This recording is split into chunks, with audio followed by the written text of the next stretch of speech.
Welcome back. We're here at Go Lightly Consignment, and joining me now with Adventures in Learning is John Ferries. Thanks for joining us today. Pleasure to be here. Thank you. We are just so lucky to have a program like Adventures in Learning in this town. Well, it really is special, and in fact, we're lucky to have Colby Sawyer, who's our partner in this program, because they've been wonderful in how they've contributed to the courses, to the speakers, and they're on our board, and we're very involved with them. That's terrific. Yes, nice town and gown, and we always look to Colby Sawyer for those relationships. It really is. Great. In fact, our office is on their campus, and in fact, our dedicated classroom is in Lethbridge Lodge on their campus. Oh, and that's a beautiful building. And there's a pub right there. Yeah, Part of it. Very convenient. Yeah. So tell us about how you choose the leaders of these programs. It seems like it's a lot of work. Well, we kind of recruit them. It's always a little bit of a challenge, but we find that people maybe starting out, they might be a little reluctant, but then we tell them what it's going to involve, and then we have a number of study leaders who continue to do course after course after course.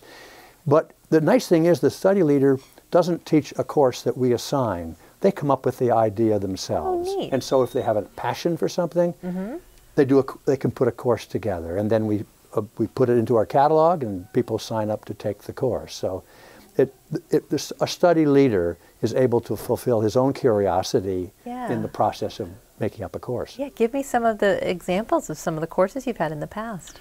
Well, I'll give some of the ones that I've done, but I did one on the biography of Steve Jobs, on J.P. Morgan. We just finished a course on women who have changed the course of history. I was really fascinated by Rosa Parks. Oh, yes. And by Betty Friedan and the Now movement, things I hadn't really delved into in depth. We have courses in art history that people teach. Wow. We have them on historical subjects. We have them on food. We had a whole course on nutritional food and all the rest of that.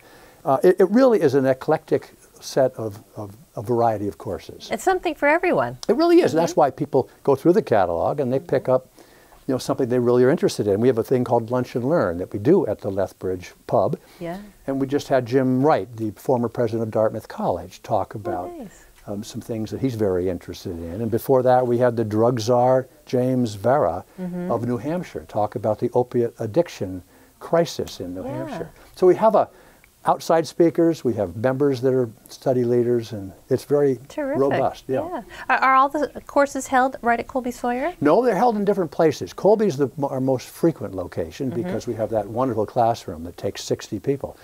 But we are in the library conference room, we're at the Historical Society, we're at the Fells meeting room. We find places everywhere because we have too many courses to be able to do them all at Colby Sawyer. It spreads it out geographically as well. That's nice for people in Newbury. They can go to the Fells. Yeah, super. Good. Yeah. Well, great. So what kind of people take your courses? Well, the people that have to become members of Adventures in Learning. You can become a member by simply an annual fee of $50. And that entitles you to look over and take any of these courses that you wish. And you have an opportunity to have a social time with other people as well during the break. But that's all. They come from as far away as Hanover, but they also come from the Sunapee and Newbury and Wilmot and New London, of course. So they come from all over, but they share one thing, and that is they don't want to stop learning. Yes, it's so important for all of us. Right, and they're all mainly senior citizens, and some are well into their high 80s. Good. But they still come. But that's why they keep going. Yeah.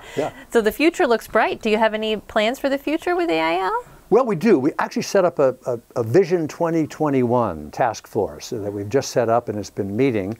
It's looking at what we would like to be in 5 years from now. The size, our business model, our fee structure, the kind of courses we'd like, our venues that we need to be able to accommodate our growth, our partnership further with Colby Sawyer, our outreach in the community. We take courses to Woodcrest, for example, and I'm sure we could do others in Summercrest and in other places. But so we're looking at all of that, and at the same time, they're doing the same at Colby Sawyer. Sue Stubner, the new president, is starting a whole new strategic planning process. And when I met with her, she said, "This is great because your 5-year process is jibing with ours, and we'll make that a part of our 5-year strategic plan when you're finished Wonderful. too. Yeah. So many more years of adventures and learning, it looks like. It is. And we have this lunch and learn thing at lunchtime with lectures. We also have science pub late in the afternoon. That sounds fun. Yeah, people can have a beer right. at 5:30 to 7:30, yeah.